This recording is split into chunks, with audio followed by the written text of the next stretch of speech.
We are live with Rebecca Young and Nicholas Alexander Karadza. And Rebecca, when did you become a Rockstar member? Was it back in 2014? Oh, that long ago. Yeah. Holy smokes! And you were just talking about your YouTube channel. Back when we should have known everyone's name. Yeah, 2014. No, I already stopped remembering everyone's name by 2014 for sure. But the YouTube channel. When did you start the YouTube channel? Right at the beginning of COVID, actually. So I think as soon as the lockdown was hit, we actually, so another kind of group of mine, so with JD and Wendy, sorry, my voice is going. That's your glass of water right there. Oh, it's mine. Yes. Oh, wow. Thank you. I've got a coffee and water. You guys are so hospitable. Yeah. Not you guys. It was just Tom, actually. For the Just record, me. I didn't do anything. Yeah. It was me. I was busy running around. I think I almost ignored you completely when you came in because there's something going on. So But Rebecca walked right in while we were just battling a few little fires, and we greeted another you. smooth day at the Rockstar office. Yeah. Oh, Rebecca's here for a scheduled podcast. Oh yeah, we're good to go. No, I appreciate that. But for the record, you guys are incredibly hospitable, and there's always folks to talk to here, so I've been well taken care of. But yeah, so basically what had happened was as soon as the lockdown hit, and I think I was also a little bit nervous because, if I could back up just a moment, it was actually kind of funny how my fiance, I joked that he predicted COVID because for me, I've really focused on minimizing our expenses over the years. And then I might have to come a little bit closer to the mic and I'll work out a sorry. little better. Give it a try. I might do that if that's okay, because then I can still look at you guys. Is that better? Yeah, I think so. Okay, yeah. Great. So it was kind of funny because I've always focused on having cash flow in the properties, and then I always had 3 months of expenses, and I figured like that's covered me in all of my situations in the last 10 years I've been investing now. But he mentioned to me, what if there's a situation, because he's very risk averse, and so we're very complimentary from that standpoint. And he said, what if there's a situation where we don't have rent?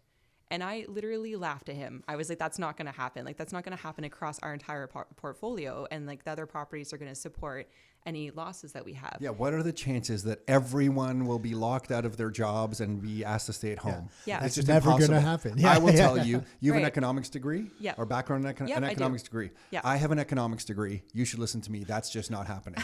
Yeah, I could see how that conversation went down. Yeah. Yeah, it was great. But, thankfully we've always had good conversations, but it was funny because that was literally the fall of 2019. Wow. And Oh, then- yeah. So 6 months later, like, Yeah. maybe let's rehash this conversation a little bit. Yeah. So I was a little bit nervous, and then I started digging into, actually funny enough, the day that the lockdown was announced was the day that you guys had the VIP event. And I actually went to go and see some properties in Welland that day, and then drove up to the conference for you guys. And it was so crazy because I found like the perfect burn. I was so excited about it, but it was the day that it was announced that we were going to lockdown. I was like, oh my God, okay, this is real. And then so I started researching a little bit more for myself to figure out like, how do I respond to this now? And I was a little bit nervous about the prices, but then I kind of took a moment, I hit pause, and I just reflected on, all the same fundamentals that you guys have talked about. And I've always really appreciated your economic updates because you're right. And as much as you say, I'm not an economist, this is just what I'm seeing. I'm like, no, like you're right. Like the theory that they taught us in school, this is being applied here. And in terms of, the interest rates rising or watching for deflation and inflation in the market to try to understand what's going to happen with the prices, or the immigration as well, right? And I just realized that, if this is kind of hitting pause, and I think there were maybe it was about a month that we had some, there was less activity and it seemed to be deflating prices a bit. And then especially in the Toronto condo market, they really dipped for a bit there, they softened. But I realized that those were actually buying opportunities because all the same fundamentals were still there. So JD and Wendy saying they had invited me to their G Hub to do a presentation on this. And I recorded the presentation and I threw it up on YouTube. And I think it got like 400 or 500 views on the video. So I just realized, wow, like everyone's really worried about this and this would be really helpful for people. And so I wanted to create my own channel to start to teach people, my lessons learned and how I've been successful with real estate investing. And that's, and now it's just Awesome. over 300 subscribers. So I'm pretty happy awesome. about that. It's those times like to take the emotion out of that time. And you're a very logical thinker, right? With background in economics. And I think you did some tech things in the past, so It seems like you're a very logical thinker. You can remove emotion from stuff. During those times, it's a very valuable asset because we saw so many people. Like, I'm talking within like 3-4 days, like no one knew what was going on yet. And they're like, panic. Oh my God, no one's Hit ever the going to pay panic rent. button. Like this is, like the whole world's coming to an end. We're just kind of, okay, like let's wait like to your point, like take a Yep. step back. Let's see what's really changed. And then maybe that would have happened. Like now it's, it's easy for us to say, oh yeah, look, that didn't happen. But even at the time it was like, hey, let's just, the real estate market isn't going to change in 3 days. Right. So Yeah. let's just kind of take a step back and just see where the kind of chips fall. I guess it would change in 3 days if the bank said they're just stopping mortgages. But we altogether, also right? learned, I mean, when April 1st hit, everybody was panicked about rents. 100%. Everyone. Yeah. And then when the rents started coming in, we all realized, oh, people really do value a roof over their head Yeah. and shelter is a need. And people are going to cut out other things if they need to, but they're going to pay their rent because then May 1st Well, not hit. if they need to. They weren't able to do anything else. Yeah, But yeah. But then May 1st hit, and it was even stronger than April 1st, which was like incredible. So then I think that's when that all kind of went away. I'm curious, did you buy that property that you went to see that day in the end? No, actually, I talked about it with my fiance, and I think because I really brought him into real estate investing, so I think he was a little more nervous about it. And for me, my relationship was more important than being right. Yeah, I was gonna say So- that'd be an aggressive time to be buying that property. But okay, so let's back up a little bit. How does this journey begin for you? You go to school. You Yeah. grew up here in the Toronto area. I moved around a bit. I was born in Hamilton. I grew up mostly in Burlington, so I kind of consider myself as being from Burlington. It's kind of going back a little bit. I was actually on my own as a teenager. I put myself through school. So as you can imagine, I didn't have any money when I first started. I actually worked 3 jobs to put myself through school. I became a bit of a workaholic, and I was very frugal. I'd meet up with friends. We'd meet up at Tim Hortons or something, and I'd be like, $1.50 for coffee. Do I really need to spend that? Thankfully, I'm better Wow. now. But and by the way, really appreciate the free coffee. Oh, that wasn't free. We didn't you just didn't get the invoice for that thing yet. That's when you leave. We slap you with the invoice on the way out. Nice. That's a $12 Nespresso right there that you're drinking. Oh, geez, inflation rates Yeah. are really good. But yeah, so, and it was it was funny because I guess it was my 3rd year of university. I was looking for a new place to live, and I looked at this apartment in like around Center Mall, in just off of Barton in Hamilton. And at the time, it really wasn't a good area. I didn't really have much of a budget that I was working with, to be honest, because I was still trying to keep the money down. I did, however, at that point manage to save up about $26,000. Which in my mind, I obviously didn't want to put into spending. So in my mind, 2 different accounts out of mind, basically. But the point being is that I came across this apartment, and it was interesting because they told me what the rent was, but they also mentioned to me that it was for sale, and that it was for sale for $60,000. And I like I said, it wasn't a good area, but it kind of got me thinking that I was like, hey, if I keep saving like this, I could get to that point of being able to purchase that. And then at the time, I met my boyfriend, and he had a similar mindset. And basically, I guess his grandfather from England had invested in real estate. So there was someone else who kind of had this idea of like, hey, we should be looking to buy real estate. And so we had actually decided to invest together, and we purchased the place in December of 2011. And then the idea at the time was to basically for me to live there and rent to all the other rooms in the house, because I was moving from a student house into an apartment. That was the plan at the time. It financially just made a lot more sense. And I kind of I guess for me, I've always looked at different experiences in my life and taken all this into account in terms of how I'm going to move forward with my own ideas. And so I looked at, my first student house, for example. The family had put 2 sons through medical school. And so, you're you're doing the math in terms of what I was paying for rent and what they must be getting from the house, and looking at what the properties are worth. I'm like, this makes more sense. I could live for free. Yes. And that's why, how we looked at student rentals. Yeah. And at the time, like for me, it was just, I could live for free. Right. So that's what I was really focused on, but I had no idea how I could get that property. I didn't have anyone to ask within my family, to be honest. So I ended up just going to a bunch of different banks. At this point, you had graduated. You were Nope, I was still a okay. student. I was you were still still in my a third student. year. Sorry. Okay, got it. What school was this? McMaster. It was McMaster. Okay. Yep. So basically, I went to a couple different mortgage brokers, got the pre-approval, and I only had a pre-approval for, I think, $140. So I was like, well, that's better than, You're you know, laughing now, but I mean, 140. There was a. Well, I mean, the property was 60 grand.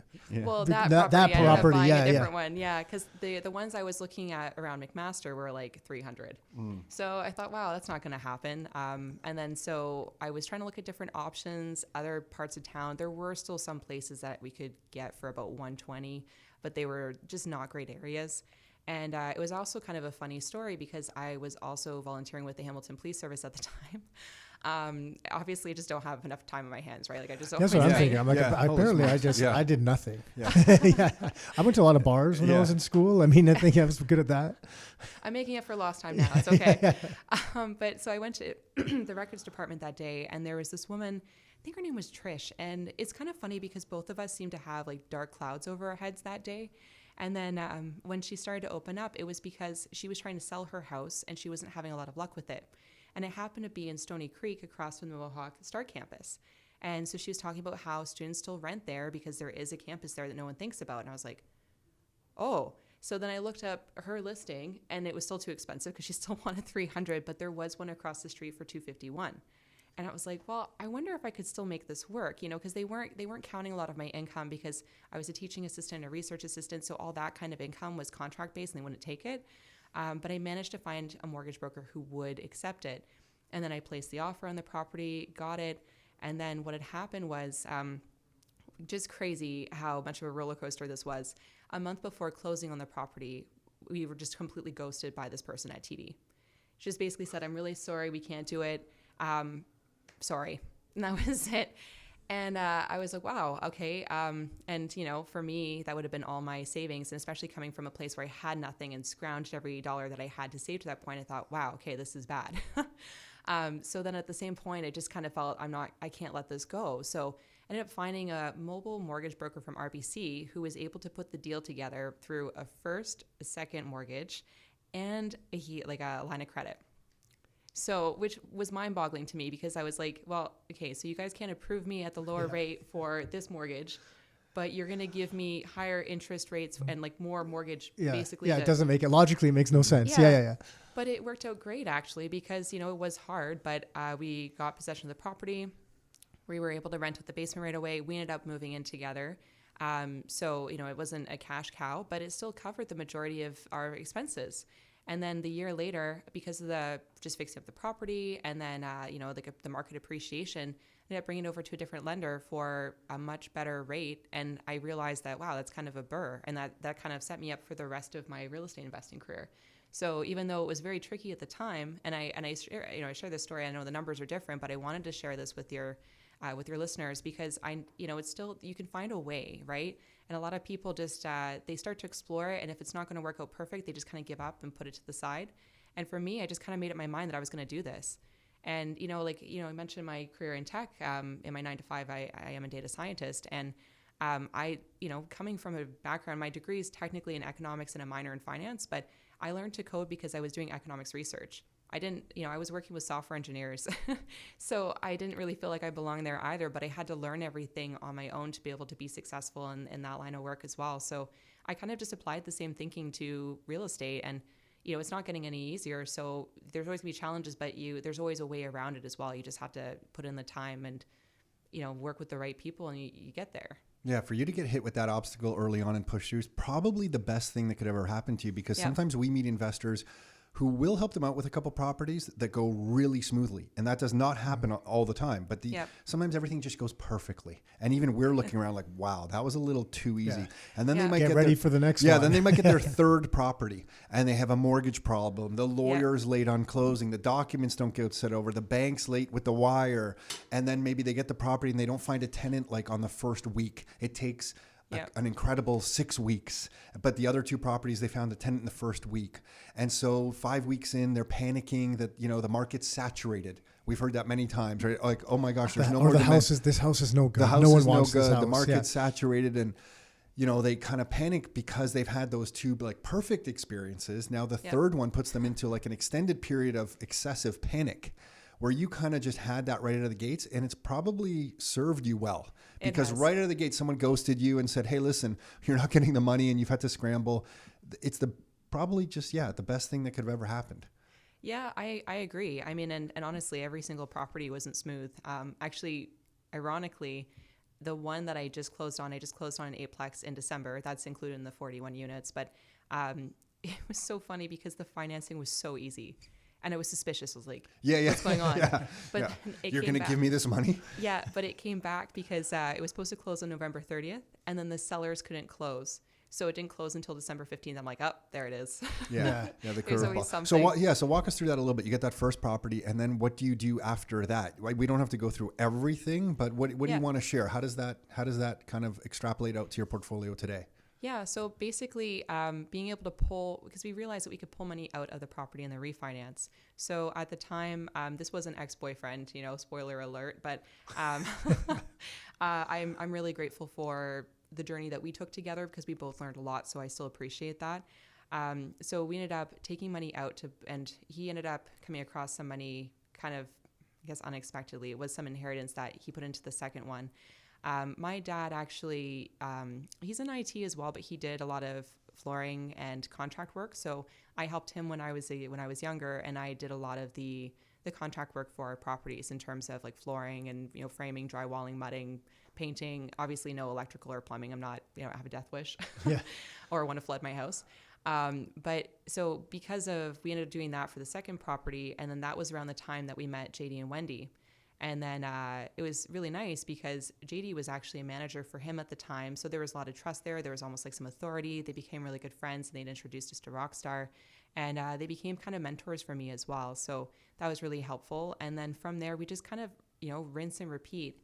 And to be honest, I wasn't sure if I was going to share this, but we ended up getting married because I kind of thought like, this is the person that I'm going to build this real estate empire with. And it kind of made sense in my younger mind. We did have some differences in personality that clashed over time. And especially as I just found as my career was taking off in tech, it made things kind of complicated. So the reason why I bring this up is because we ended up together being able to build up a portfolio of 5 properties. Awesome. And then, which was awesome, but then unfortunately went through a divorce and Not so awesome. No. Yeah. A And little bit more complicated. Yeah. yeah, definitely. And it wasn't good, to be honest. So it took about 2.5 years. It was really unfortunate. I think that the worst part was just wasting the money on the lawyers because we still built something really cool together, right? So I mention it to people because I basically had to start over. I think we basically in 2017 was when we started the divorce. And I didn't do anything until 2019. And I had to completely reset my life in terms of what I wanted for a partner moving forward. And that was the most important to me because at that point I was really jaded, to be honest, and kind of felt that if I can't find somebody to be able to do this with, I'm just going to do it on my own. But I would rather know up front so I can protect myself. And this really wild thing happened where I went on this little trip. I joked that it was like my mini Eat, Pray, Love trip in 2017 that, I just never traveled by myself. I never had the opportunity as a kid. And then when I was with my ex, we did everything together. So I went to different places within France and Italy. And that's actually where I met Paul. So we actually used to work together at IBM, which was kind of funny, but it was always, professional and platonic. But he was in Slovenia visiting some old friends. And then I was traveling, a whole bunch of cities within France and Italy. And we both were landing on Venice on the same day. So it was kind of crazy. We were following each other on social media. And I was hashtagging my trip so my parents would know that I was safe and where I was going to be. So when he saw that, he reached out and said, "Hey, like that's crazy. We should catch up." And so we did. And he was traveling with his roommate at the time, and we just had a really great time all together. We developed more of a friendship, and then that kind of grew into a romantic relationship. But I also kind of wanted to test that and like make sure there as well that was all good before starting to go down that path together. So we actually purchased our first place in 2019, and then basically from there, and I did have one remaining duplex from before, and then from there everything else in our portfolio we built up in the last couple of years. So Wow. it's been a wild ride. Yeah, Wow, what that a is a story. wild ride, and it's interesting because you a lot of people when they get into it early, like you were looking at property prices at a lower price point, Yeah. and then you were out of the market. Then you acquired some properties, and you were out during a time when prices were escalating. And because you've already been in real estate, I know you had a lot going on, but you're probably watching, just seeing what's happening, just even casually. You're like, oh, geez, man, like I kind of maybe I should be playing in that a little bit.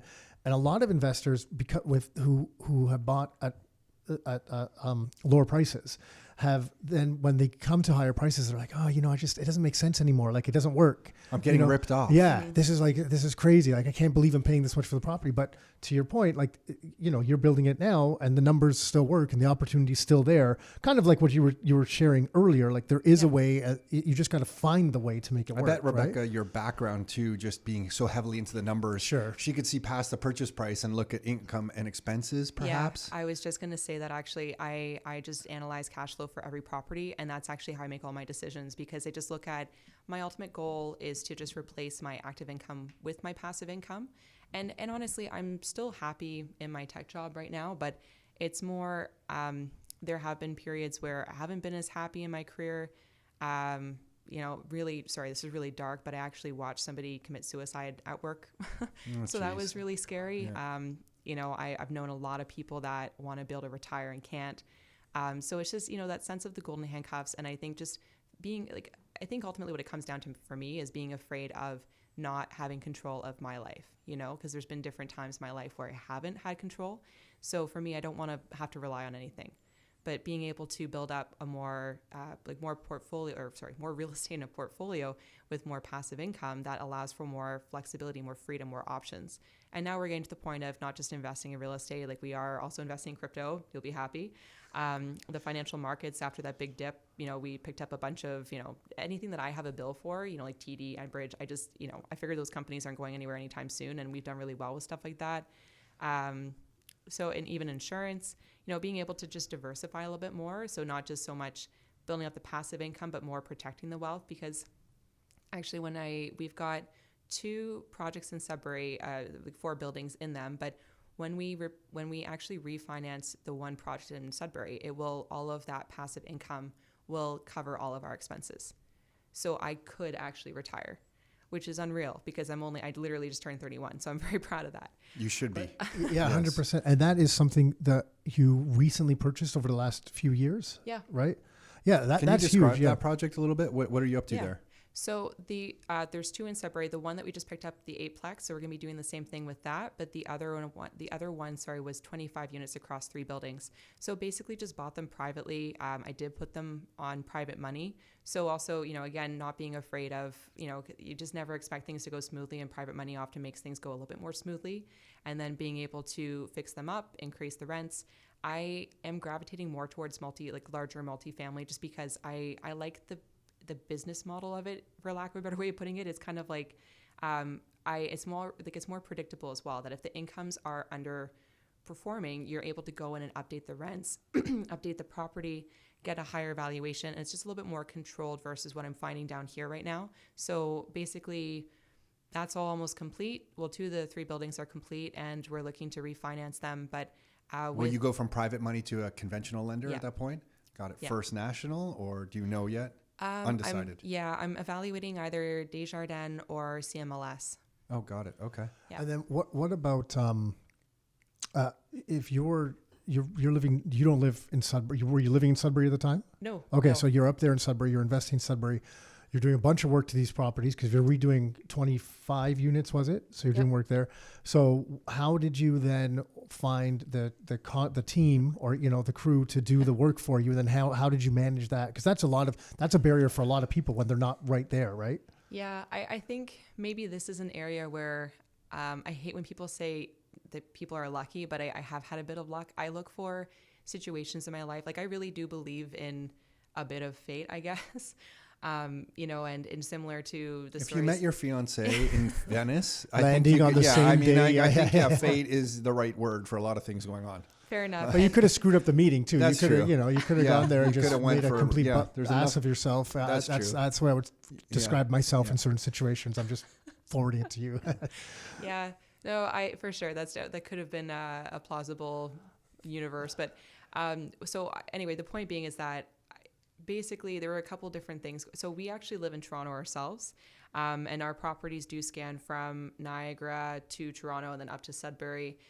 Basically how that came about was I saw on, I think it was Facebook, I saw somebody posting about larger multifamily, and I was really interested in getting into that space. I was looking to understand how to attract joint ventures, JVs, and I was working with Russell Westcott at the time. And it just so happened that I saw this person, I ended up connecting with them. His name is Zach, and basically said, hey, like if you have more of these types of properties, I'd be really interested in being, made aware of them. Basically, if you have some kind of wholesale list or something like that. We ended up connecting, and it just, the way that he was talking about the market up there reminded me of exactly what I saw in Hamilton and then Niagara. And I joked that he was like, Sudbury Rebecca, which he doesn't usually appreciate. But so the long story short, and he actually was a coaching client of Russell at the time too. And it came up in our conversation. So that's what I mean, that I kind of believe in a bit of fate. And like, I kind of look for these signals. Like, you had to put yourself out there and you take your collective experiences. But he's actually our JV partner on that project, and he's based there. So it's been a huge help. And then now that we understand the market better, this last project is actually with another partner, another JV, that we've built our own connections there and everything. So now I'm just starting to do that there. But I think for me, starting off in Hamilton, I did live there first, right? So that's having that experience in that market. My mom lives in Niagara-on-the-Lake, so I had experience with the Niagara market, also invested there.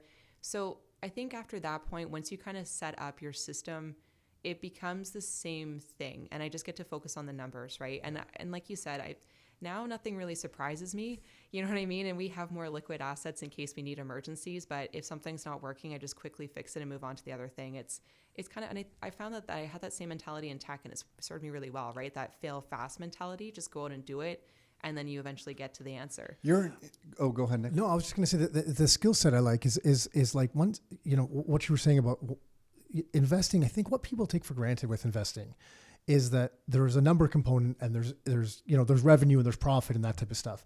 But to your point, what you were saying, like once you go through it, and it helps when you go through it yourself locally, because you understand what's involved, you understand what people are looking for, and then the same principles apply, and the same system that you set up with some minor changes, depending on the area, you can then take from one place to another to do all this stuff, and it makes a big difference that way. And I think that's, I really feel strongly about this, that it's something overlooked. Like real estate investing also helps you become a bigger person that can handle more, I feel. Yeah. And it's not just about like, yes, there is a profit component 100%, but there's a personal development component that I think is just, it serves you so well for so long afterwards.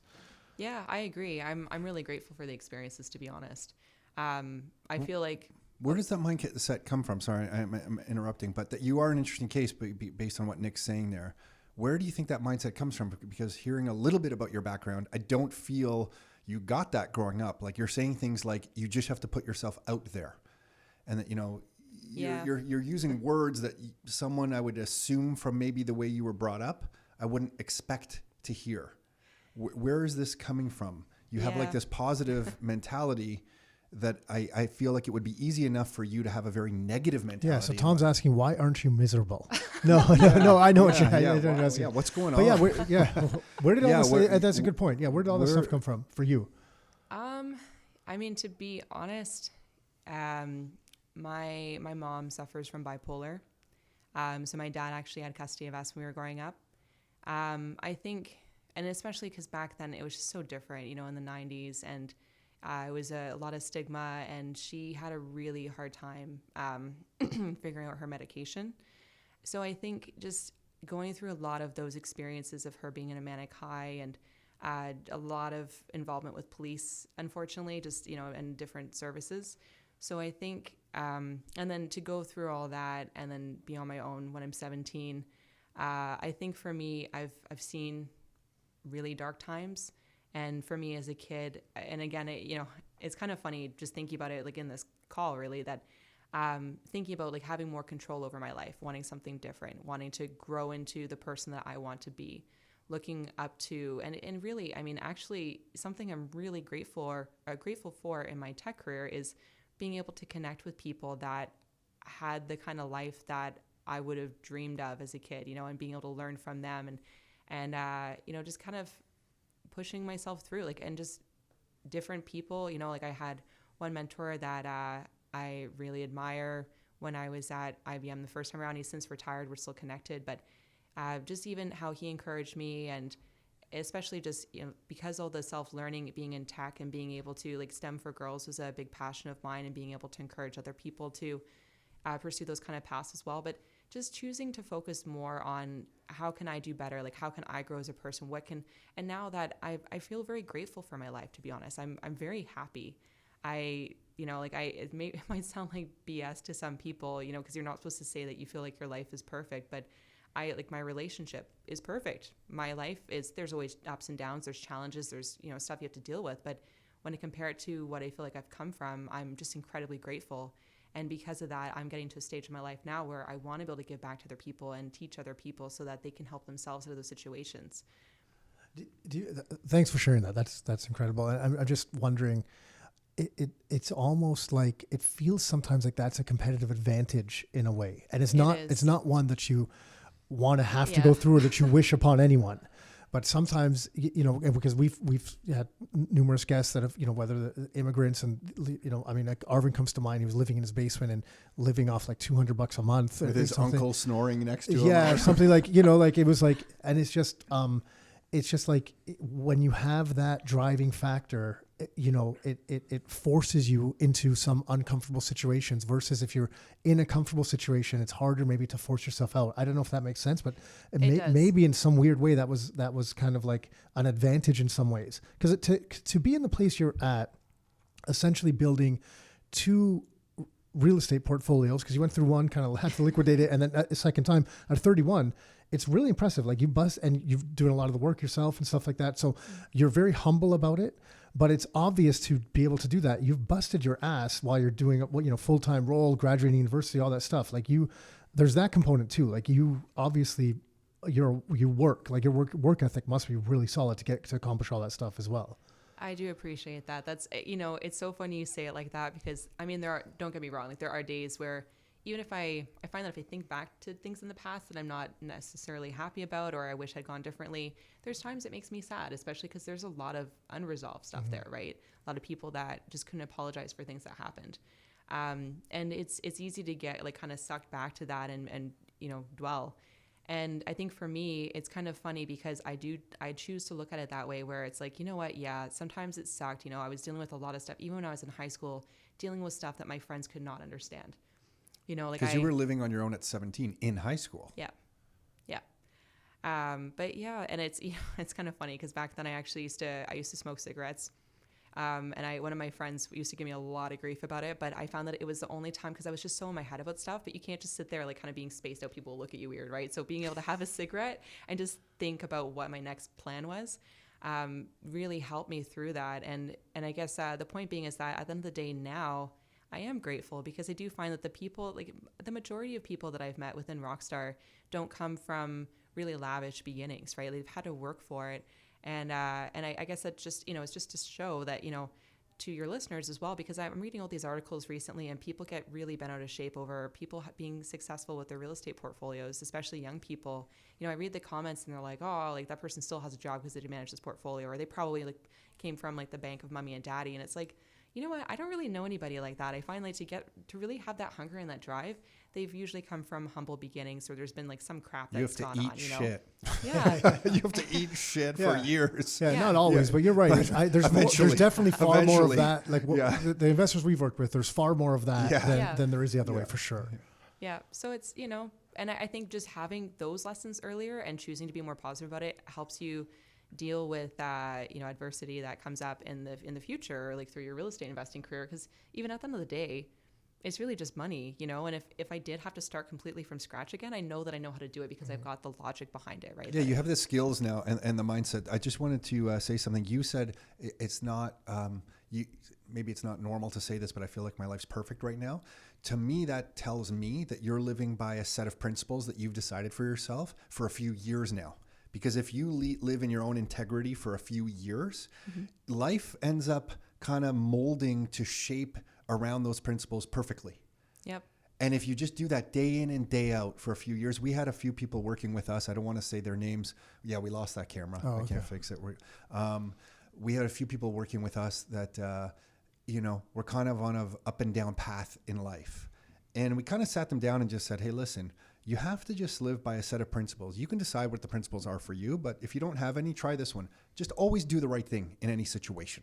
And try that not for like a day, but try and do, and you're not going to be perfect at it. You'll always not like, you're not a perfect person, right? By any means. None of us are, but try to do that for a month, then try to do it for 6 months, try to do it for a year. And that person we still work with today. And it's probably like 8 years since we had that conversation. He had a few other conversations with people here that really kind of molded him. And he says that just changed his life, that living by a set of principles day in and day out as best as he could really made him think now his life's in such a better place. Yeah. So for you to say that just means, without even knowing you well, that you have a set of rules that you live by and you're trying your best to live in that integrity. So kudos to you. So that's where that's coming from. So feel proud of saying that kind of stuff. I'm guessing that's where that's coming from. I wanted to know, what does your portfolio look like, to give everyone a description? How much do you, you don't have to share everything if you don't want to, but just to give some context for anyone listening. Yeah. So we've got 41 units across 8 properties.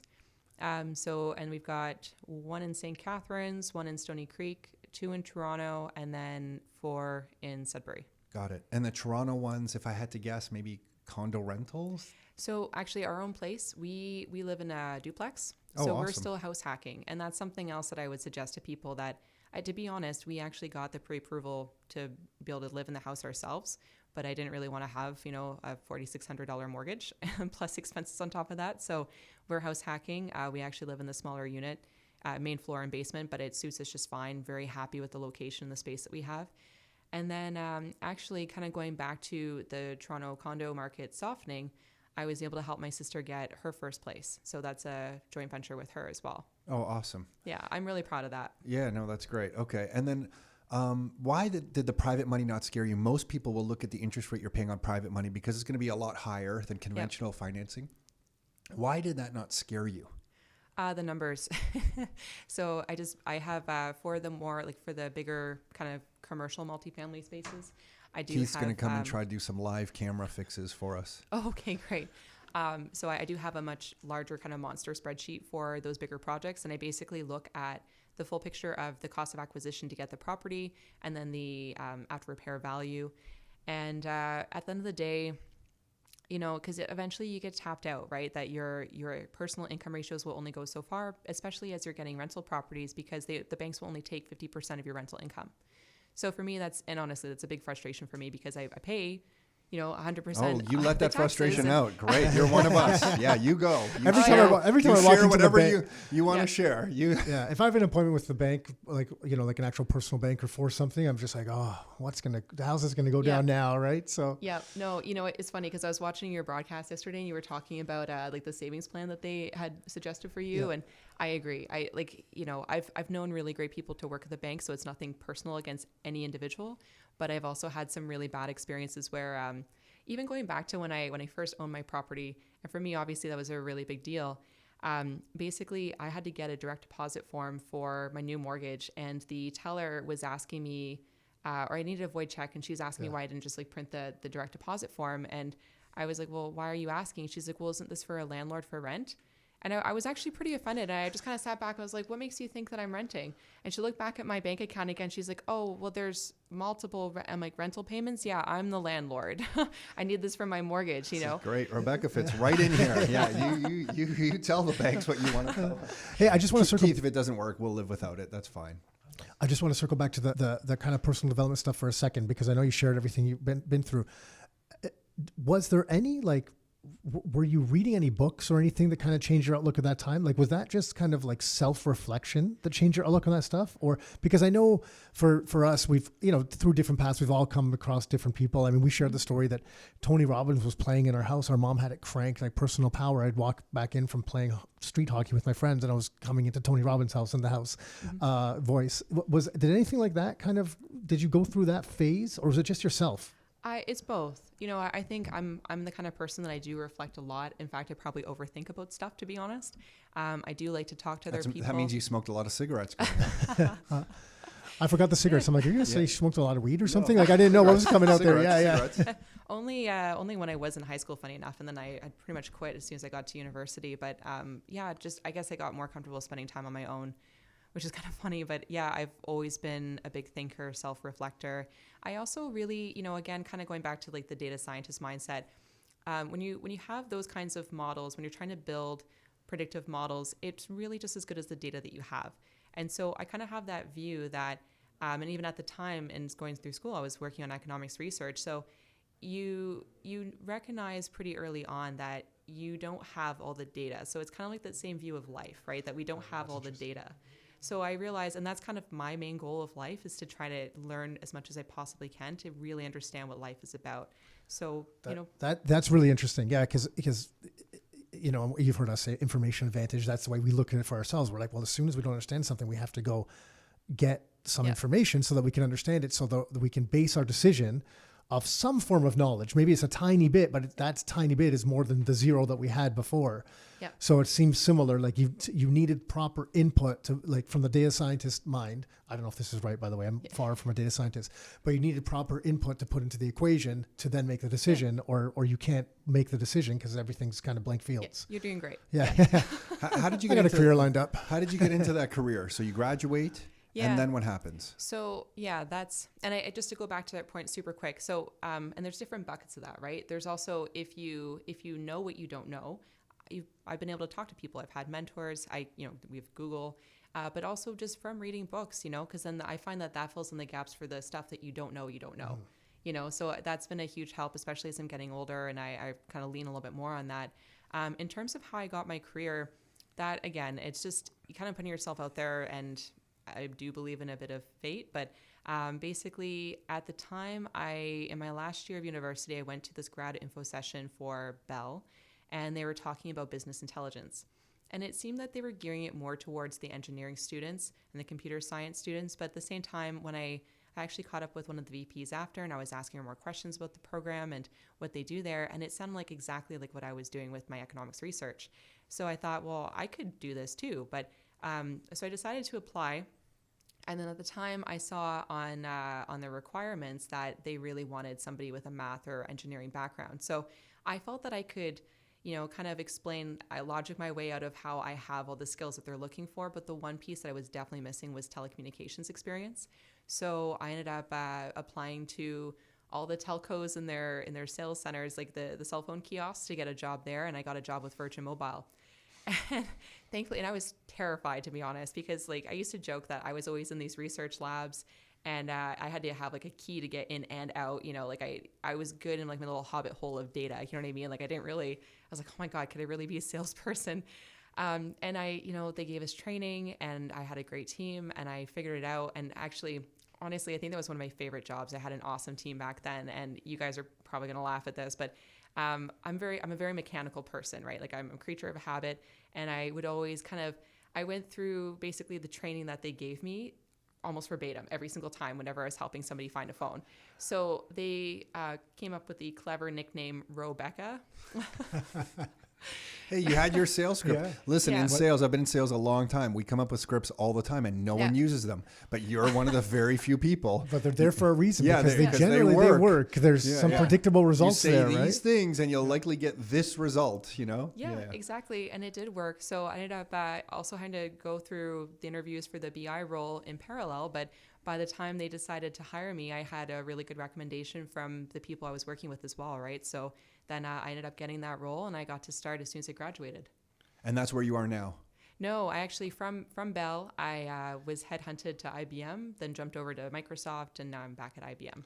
I was going to say, you think she's just stayed at one place, just with everything she's done. I mean, it's Yeah. almost an insult, Yeah, Tom. she I'm ran the numbers disappointed and in said, your I'll go thinking. over there. Yeah, no, I get it. And so software too, which is funny because I know you were in that world longer than I was, but it's the funny that you've kind of made the rounds and you're back to where you started, which Yeah. seems that like happens common, a lot. right? Yeah, that happens a lot. And then did I hear you say you taught yourself to code? Yeah. So how did that go down? You were just in the role in this career and Yeah. decided to get the data I need to get. I have to understand code, or I'm actually going to write some code. Yeah, that was actually kind of funny too. So at the time, there was a professor, actually kind of funny because her name is Dr. Payne. She's a sweetheart. I have a lot of respect for her, but she was looking for a research assistant. I was actually in my first year of school at the time, and I had actually started off in health science. And there was some stuff, like family stuff at the beginning of the year, so I didn't have the greatest average. I had actually decided to I was considering switching into economics in my second semester. And I knew some upper year students, and she was looking for a research assistant, so I applied for the role. she was offering a lot more for the research role compared to like minimum wage that I was making. I think it was close to $25 an hour. But then the funny thing was that for her, I knew that for grad students, they were making $40 an hour. And it's on contract, right? So it kind of set amounts, but still like way more than what I was going to be making. So I went to meet with her, and the only thing I really remember from the interview was selling her on the fact that I was going to be a lot cheaper than the grad students. And if she actually liked me, then I was going to be a lot cheaper, that she could keep me on for the 4 years. And I was willing to put in the work to learn the code, basically. And I thankfully was doing well in my economics courses at the time. So I had something behind that. And she decided, it was kind of funny because I think she was a little bit shocked that I said that, but she stood up, she's like, could you give me a moment? And she ran down the hallway and she's talked to another professor because there was someone else that she liked that came in, but it just so happened, like it worked out that she could take the other student and then I could work with her in her lab. And I did a great job. And again, I just, necessity out of needing the money and, from like being able to pay for my life and keep saving. So I just learned it, and thankfully I had an aptitude for it. I could understand the logic behind it. I put in the time and the effort. What language were you coding in? What do they do these days? Yeah, so at the time I was working with a program called Stata. So there is like this kind of in-house language, or a domain-specific language, DSL. And then from there, they had SAS in the other lab, because I ended up starting to take on other projects for other professors as well, and then ended up doing my own research. So that was pretty cool in itself. But I worked with R, I worked with SPSS, I worked with SAS, and you code often with SQL and SAS. So I could also lean on that for the BI role, which was primarily working with SAS and SQL. And then going over to IBM, I worked with a whole bunch of products for them. I'm not coding as much now because it's more just notebooks that you're pulling in and kind of more showing how to use the tools and like lighter weight proof of concepts. But because your role now is what exactly? So it's technically in technical sales, but I focus on our data science portfolio. So, and like, whereas I used to be the person delivering those projects at Bell, now those are kind of like my clients that I would go in there and I would understand what their problem is, like a fraud model, for example. And I'd say, okay, usually we have the data ourselves that we can show them what it would look like. If they don't have the data, like if they can share some, it's great. And then I can kind of build in a model to give them an idea of what it would look like. And then that would be so that they can test out the software basically before implementing it for themselves at their own. I love those roles. So it's because almost you don't it's actually fun. have to do the project. That's Yeah. why I Yeah. love those Yeah. roles. Like, here's everything you could do. Now, good Yeah. luck. I'm not saying you do that, but I just mean Oh, that no, was my past life. I was like, look at all these bells and whistles here, and here you go. And then Yeah. the implementation team comes and is like, oh, damn, Yeah, you promised yeah. what? Yeah, and you get to always play with the latest stuff. Yeah. Which is that you Yeah. get the latest release of software, and you're always getting the latest training. So it's a cool role. And to your point, to be fair, it was a lot easier, right? Because they spent years of research and delivery where there's always something goes wrong, like even this morning, with tech and and so many dumpster fires that for me, it's funny because again, I was a little bit afraid. Like I was actually headhunted from LinkedIn. And when she mentioned it was technical sales, I thought, I don't know if I want to do that because I was really scared about the upside of the commission. I'm like, is that actually going to be there? And but then I decided to give it a shot because they basically matched my total salary and my base salary. So at that point, there was virtually no risk. And then I loved it because it was way easier. Like even Yeah, you say you're not a salesperson, but hearing your story, you've been selling your whole The life. whole time. Like Yeah. your whole Yeah. store here is selling, but you're like not. You're Yeah. saying you're not a natural. I think you're a great salesperson. salesperson Yeah. because you can combine it with the knowledge on the back. That You're like the selling best, the banker. You're selling that professor. Yeah. You're selling everybody. But here. the best salespeople, like there's salespeople that can just like they try to just sell, and they can be very good at it because they have some sales skills. But the people that combine sales skills and then the knowledge behind it, that's like. That separates them. It's why when you moved over, when Ruben came to you and said and kind of offered you to come over go to the into sales straight side, sales, yeah. was because you were doing things Because I like, could talk to the CIOs directly. Yeah. Because now I went from technical sales support, it was called a sales consultant. That was the role. And to straight sales, I could get on the phone with the CIO in some of Yep. these financial companies in Chicago that we were selling into out of Toronto. And I could just skip all the demos because I could talk to the CIO directly and we could skip everything and get a deal done. It was brilliant. yeah, but you can do the sales side or the tech side. It's like the way you can speak in this role, I would imagine it would be very similar. Yeah. You can speak to the tech guys, you can speak to the business guys. You understand the numbers from just looking at business numbers from the real estate stuff. You're into that. Like you get it, you understand it, and you understand the tech stuff. What we're trying to tell you is you should go into straight sales next. That's what we're trying to tell you. I'm not trying to tell you anything. That's the next growth path. Okay, so what next for you now? So the YouTube channels start. You mentioned you did a YouTube episode right when COVID was kind of breaking out about the housing market. Yep. And I think you're going to have a knack for this stuff, just with the way you analyze data, the way you present yourself, how articulate you are. I really think that's going to be a great avenue for you to kind of pursue a different angle of the real estate investing. You know, as opposed to actually doing stuff with the properties, to sharing some of this information. Yep. So what are some of the videos that what you want to put out next? What are some of your favorite videos that you've put out so far? Yeah, no, I appreciate that. So, after that video was successful, I decided to actually create a YouTube channel called 5 to 9 Real Estate. So the inverse of 9 to 5, because I have a 9 to 5, I'm doing this in my 5 to 9.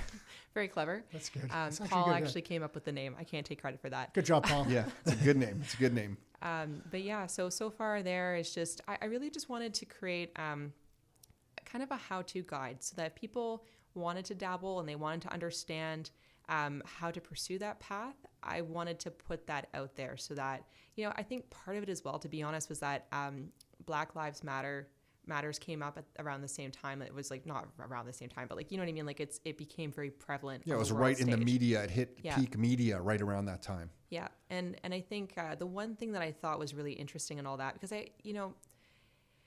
if I may, I think I have a bit of a chip on my shoulder for that because of my background. I'm like, you know what? Like I want to tell people that I know it's hard, right? But to your point, it works out in the end because you have a different approach and you're able to push through challenges because you've been trained on how to handle them, right?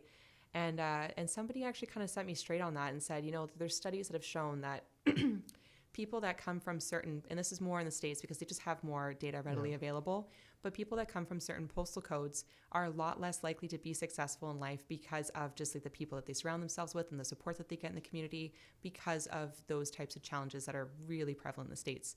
And it made me realize that if you don't know that stuff's out there, there's no chance for those types of people to be able to move forward. So for me, that was my biggest motivation for wanting to create this. And so, yeah, I just started sharing about how do you even get a mortgage? What's involved with that? How do you make sure that you're successful? Like, how do you set up your right team? One that I'm actually really proud of and actually, funny enough, also has the most views was with the federal election, the housing platforms that came out. I do have a specific view. I do focus more on who's actually offering the best platform. But, I do seem to lean one way, but I didn't want that to come through in the video because I didn't want anyone to challenge that. And I'm like, listen, I just want you guys to have this information because I know that. Wow, you still have faith in politicians, Oh, Rebecca. God, no. Wow, No, that's no, amazing. no. Faith in the voters. Oh, voters. Okay, got it. Yeah, it. so that they can get the information. At the end of the day, it's just you're lining someone else's pockets depending on the party that you choose, right? Yeah. Which pockets do you want to line this time? Yeah. Yeah, exactly. And it just like you guys touched on this yesterday with your broadcast that there's a disconnect. Like there's a whole other, that could be another episode, right? There's a whole other slew of issues there. But I wanted people, I felt that it was an opportunity to actually reflect on what they're actually suggesting and for people to actually understand like what's going to be effective. So it's like, I think it's like a 40-minute video and it's probably my most casual video, to be honest, because it was, I think, the hottest day of the summer. I'm sitting in my house. I don't actually have AC.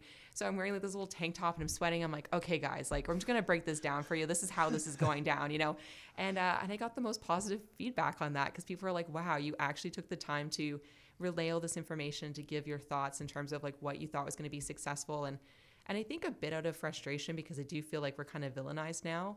And it's frustrating for me because it's like You're an interesting age because we've been telling Rockstar members for a long time, hey, you're about to become the villain. Like you might have got into real estate to protect your family's purchasing power.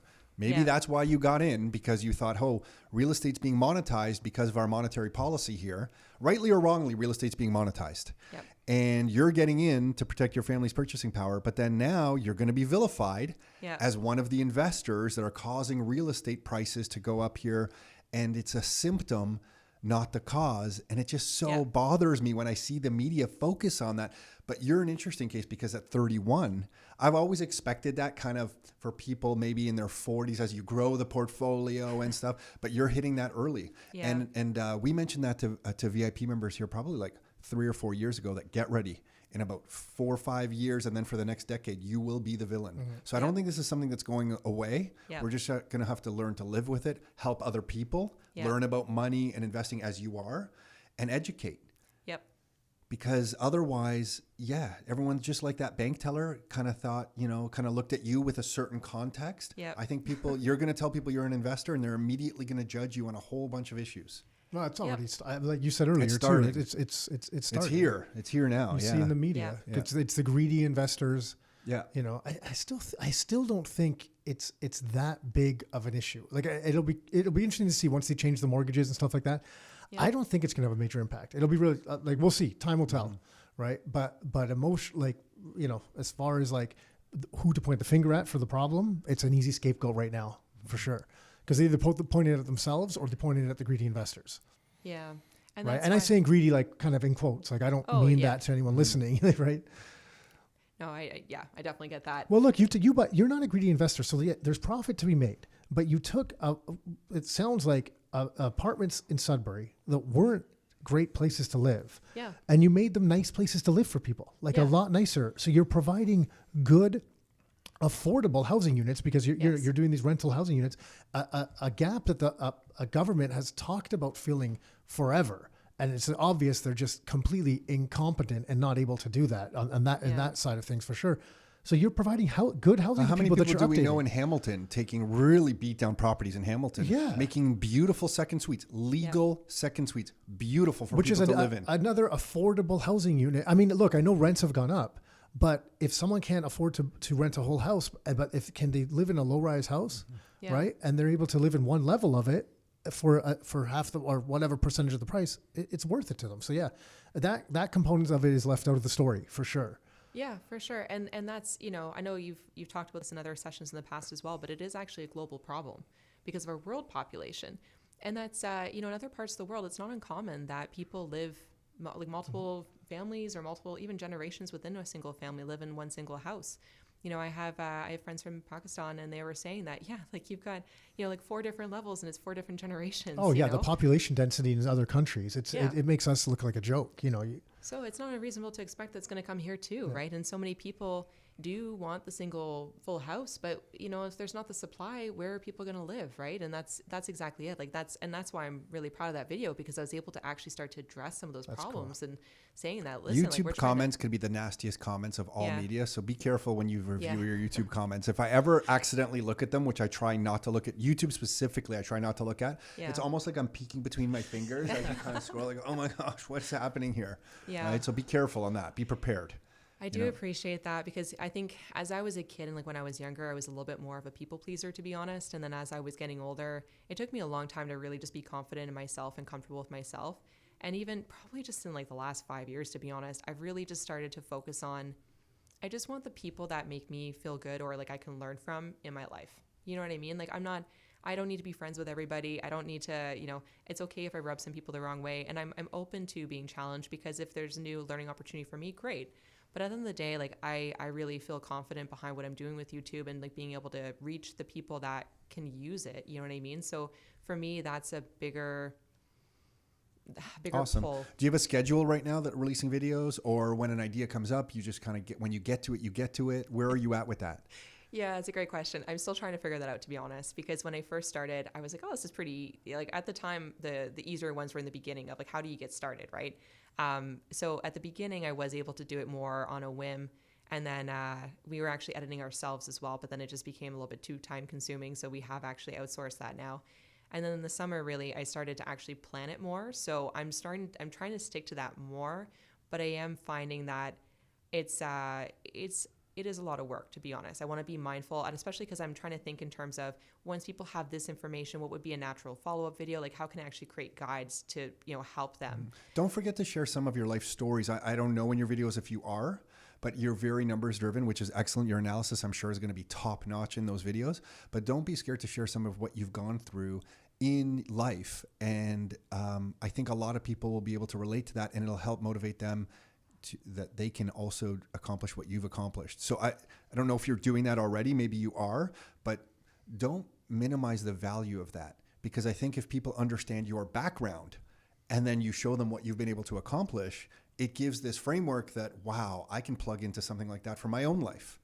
Yeah. So, and it might give you more things to discuss that I think someone like you who's so numbers driven, you might dismiss. Like, I'm not going to share that about what I was doing in high school at 17 and the way I was thinking back then, because I'm just going to stick to the facts on real estate. But there is value in marrying those two things together. I really appreciate that. Honestly, I actually have had that feedback from one other person before, and it's something I've been thinking about. And you pegged me pretty well. Like, it's, my family have always been more conservative, and you don't like air your dirty laundry, so to speak. And I used to think that even admitting that I went through a divorce, like, I used to be really embarrassed about that, right? And now it's like, you know what? It happened. There was lessons learned from that. I think I grew from that as a person. I recognize that it's a lot more common these days. You know what I mean? So being able to share that and talk more from the perspective of, not to be cheesy, but being like a phoenix rising from the ashes, but becoming a better version of myself is actually a positive thing. And, I agree, like, being able to share that is something that I really appreciate you saying to me, and I'm going to implement that for this year. And it's coming from two places. It's the marketer in us is saying that because we know it resonates with an audience. So your audience is going to appreciate it. So it's from that angle, but it also make the message a little deeper, because you mentioned something early on that you have all these great mentors. You ran into JD and Russell Westcott, you mentioned, Yep. and you mentioned something, I think, about people at Rockstar. Nobody comes from like these really like deep pockets. Everyone kind of has this grassroots beginning. Yep. And you must know that from us because of stories. Yep. True. If we just shared the numbers on real estate, you wouldn't share those words. Yeah. Right? So you know that from the stories we've shared. And that resonated with you in some capacity because you repeated that back to us. Yep. So don't discount that as you're building this out for yourself, right? It's really valuable. I mean, it's your channel. Do as you please, of course. It's your channel. That's There just you me go. with the marketer. Ordering hat. people around No, again. it's just like I grew up with them my whole life. Yeah. Oh no, I see the potential. I'm like, oh my gosh, there's so much here. But yeah, Hey, of course, Nick, you know you're what gonna- I think you should really do? Yeah, you should run upstairs and go get me this. The channel's my- perfect as it is. What you're doing is great. Just keep going. No, Yeah. I know you guys are teasing each other, but I have a sister too, so I get it. But, I do appreciate that. And I appreciate that I actually learned something on the podcast episode, because I didn't really expect that. Yeah. So if you reflect back on someone starting out, if somehow the 17-year-old Rebecca could hear this episode, someone similar to you, Oof. I don't know, what would you share to them? I know it's tough, but what would you share to that person? Is it something simple, like just, keep going, or I don't know. Is there anything you could say that would have resonated with that? That's probably tough. But what comes to mind? Or the 21-year-old Rebecca, doesn't have to be the 17, because there's different stages, right? The 24-year-old. Yeah, I think, to be honest, okay, like, again, like, maybe a little bit dark, but again, there were specific ages when I was growing up that I was supposed to make certain decisions about, like, who I was going to live with, or like what my situation was going to be. And whenever something was a little bit tough, I just always looked at, okay, like, the first one was when I'm 12, this could happen, or when I'm 13, this could happen, or when I'm 15, this could happen. And so I think even at an early age, I was just always looking to the future. And so I think even my 17-year-old self, to be honest, I think I felt that I was going to get there eventually. I didn't know how long it was going to take. I didn't know how. So I think that for me, I've always had that vision of just looking forward, because that's still unwritten, like, that you have control over that. And that's what I would say to other people, that, if someone else is listening to this, and if there's anything in your life that you're not happy with, at the end of the day, like, you still have control. Like, you can't control what's happened in the past. It's already happened, but you can learn from that. And, like, even going through the divorce, right? It was a really, like, I was the one that left, and that was really tough to call, like, to make that call. And it was really expensive to go through it. And it just got to the point for me that I was like, this isn't working. I'm not happy. So I need to change it, and there's consequences. There's always stuff that you have to go through, but it's your own journal, it's your own story. And that's what I'd say to other people, that, I don't know, just when you said just keep going, it kind of reminds me of, like, Finding Nemo and Dory, like, just keep swinging, kind of like that. You just, you have your plan. And if you don't know how to get there, rely on people, like, talk to people in your circle that you trust, research online, listen to stuff like this. Whatever you need to get yourself back in the mode of, like, I just need to keep moving forward and taking that first step. But really just that, just get started, keep taking steps, and you'll eventually get there. And more than that, I think you'll find that when you get there, something else presents itself. I didn't actually just stay on the straight line. Like, I did kind of go like this, right? So there's times that I had more acceleration than I was expecting, and new dreams have come up, you know, so I've got more goals, and I think that's kind of life, you know. Awesome. Rebecca, you're an inspiring story. Yeah, Thank you so 100%. much for sharing all this stuff. I mean, we really Thank you. appreciate you didn't have to come here and do this. So thank you. Someone's going to listen to this and really take a lot. I mean, we did. So definitely someone else is going to listen to this and take a lot away from it. So really, really appreciate what you've done. And the YouTube channel is 529 Real Estate? Yeah. I forgot it now. I just remembered the 529 part. 529 stuck in my brain. 529 Real Estate.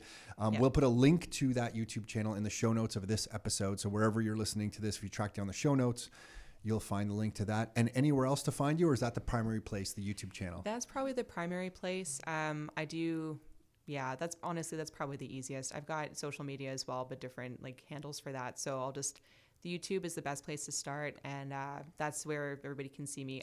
I took your Entrepreneur Summit, and I know that I need to start getting into podcasts as well. So hopefully that's the plan for this year, to build it out a little bit more. But yeah. Yeah, cool. Thanks, Rebecca. Appreciate this. I can't believe you. that we had someone on here with an economics degree and you didn't ask them about inflation. So that's that's great. That's You know for why? another 'Cause I know time. Rebecca Might gets have it. to have you don't back. have to I was say waiting. anything. I'm like, hey, look, listen, it I know sales Rebecca works. gets it. 3 questions in, you just know she gets it. I don't have to. It's when someone doesn't get it, I have to kind of ask them a little bit, like, hey, what do you think about this stuff? She gets it. She's on board. She's on board. Thanks. Just had to Thanks, have me back. Rebecca. Yeah. Yes, Thanks, exactly. guys. Hey, thanks for tuning in. You can find every new episode of the Your Life, Your Term show on all the major streaming platforms. So Spotify, iTunes, Google Play. And if you'd like to get free copies of some of the books that we've put together, like these right here, or some of the reports that we've put together, like these right here, you can find all of those at www.rockstarinnercircle.com. That's www.rockstarinnercircle.com. That's it for now. Until next time, your life, your terms.